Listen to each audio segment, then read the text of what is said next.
mbrëmjen e kaluar është regjistruar një aksident i rënd në autostradën Tiranë-Durrës pranë mbikalimit të flakës.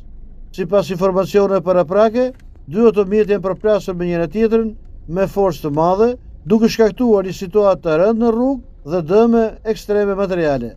Pamjet nga vendngjarja tregojnë se të dyja mjetet janë shkatërruar pothuajse plotësisht, duke mbetur të deformuara rënd si pasojë e përplasjes së fortë.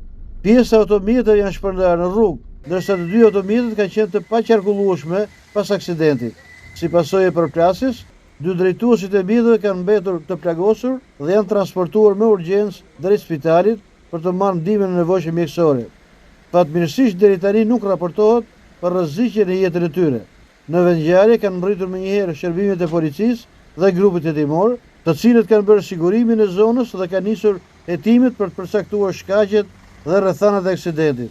Për disa minuta qarkullimi në këtë segment është vështirësuar ndjeshëm për shkak të dëmtimeve të rënda të mjeteve dhe ndërhyrjes së autoriteteve. Hetimet vijojnë për zbardhjen e plotë të ngjarjes.